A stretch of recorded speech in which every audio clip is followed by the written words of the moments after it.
And she was like, oh, like, how did you get an interview to be a Scrum Master? She's like, I can't even get a Scrum Master job.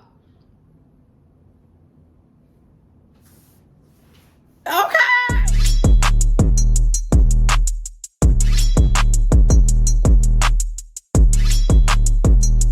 Hey, Misfits, what's popping? It's your girl Forever Janella. Welcome back to another episode video on my channel. I am your tech misfit, someone who just gives raw, relatable advice from a tech perspective. Gotta those lashes. It's Friday, and we just started the sprint / ended the sprint. So it's a great Friday. Everybody's busy, everybody's content. There shouldn't be too much of anything happening today as far as fires. So I decided I would get on here and not only do kind of like a vlog / my morning, but a story time, because y'all gotta know, y'all need to know the story. And I think I mentioned it on some other videos. But child, story time all about a mentor that just wasn't that. Picking your mentors wisely. I've said this before. You know, you have people that are in position who are just not mentors, and that is totally fine. A lot of y'all ask me to be your mentor, and I'm mentoring you, I feel like, through YouTube videos. As far as my personal time goes, you know, I personally don't have time to mentor. I could just do what I can in these videos, or you can book a consultation, you know, like a chat with me, and we could chop it up, and I could definitely help you, check on you throughout the way. But as far as like being there 100%, like every day available, I just cannot, y'all. I'm living my best life. Like, I cannot. But I will say you have people that are in position that can offer something, like me, a little bit of time, a little bit of video. You got people that are in position that are just not mentors. You know what I'm saying? Like, they do the work, they do really good, and they're just not a good teacher. And that it's nothing wrong with that. Like, not everybody has to be a freaking mentor. And then you have people that do things just for money. That's my tea on how I look at being a mentor, how I expect mentors to be. But, you know, that type of person that I just said, you know, maybe you find a mentee that's just like that and y'all just click. But in this particular situation, I had a mentor who was guiding me and a group of people, a group of women to be exact. She was a mentor. She was set up with an agenda to help us, you know what I'm saying, like learn and grow, and offer her undivided attention to us when we need it. You know what I'm saying? And baby, that was not the case.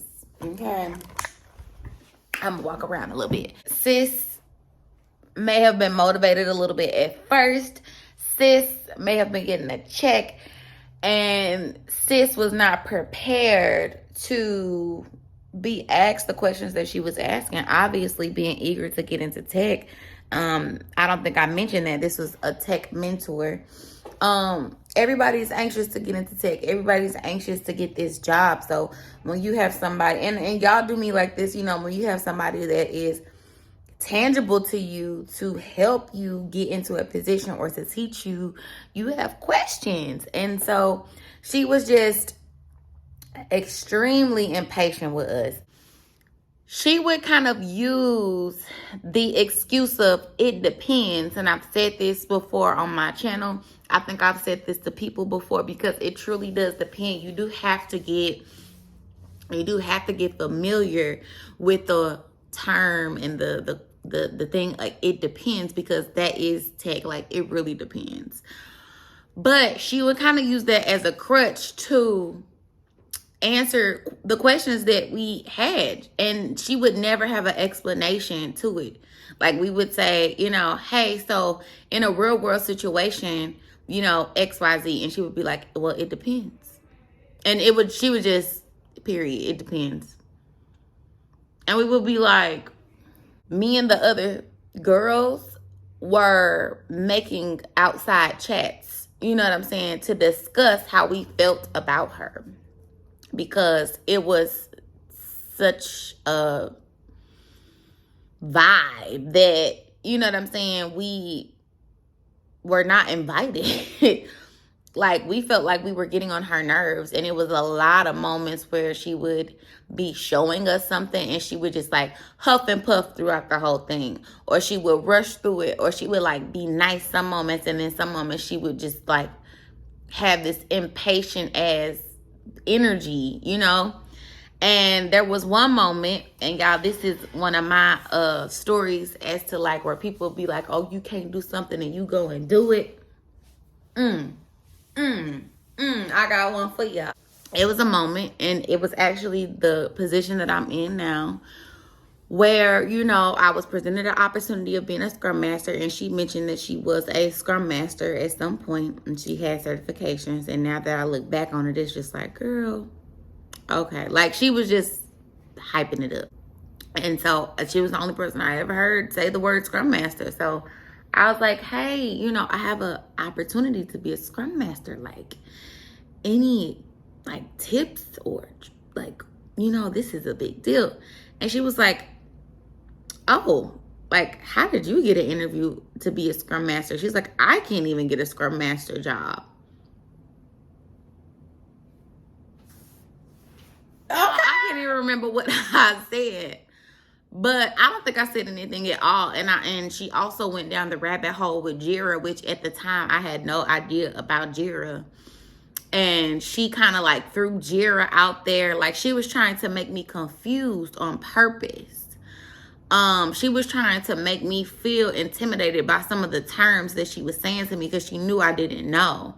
And those are people, and especially mentors, that you do not need in your life. If you got anybody around you mentoring you, friends with you, that wants to put you in a situation where you are unconfident, you're insecure, or that you are not familiar with, and it's not a teaching moment, it's a moment where they feel better or they feel good about saying the stuff that they saying because they feel like they know more than you, like, exit the situation expeditiously. And so with that being said, I don't think I responded to her, but I followed up with another mentor who was fabulous, and she's actually still a mentor to this day. She was she's a user experience designer. She was able to walk me through some of the things that the other mentor was talking about, because I was following up with her like, hey, you know, so and such said Jira, and she said this. Do you have any idea of what that is, or do you have any context for me that could explain what this is? Because she's being no help. She's not being encouraging at all. Like, it was like, that was my first time being in a situation where somebody really told me like I wouldn't be able to do something. And here I am, a Scrum Master 2 years later. But from then till now, it's even like, wow, like, I've learned so much.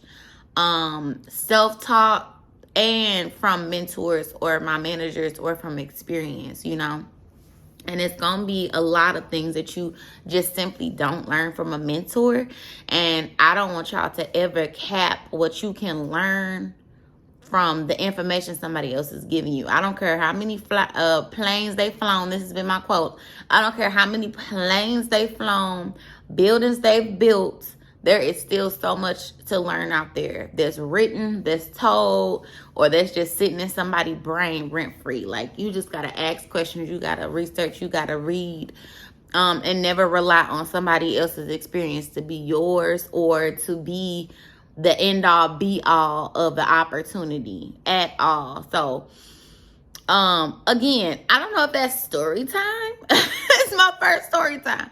But it is something that I wanted to share with y'all as far as just like my experience with a mentor, what I consider a mentor to be, and like my thoughts on just mentoring you and like the opportunities for you and what's out there beyond me and what I can teach you.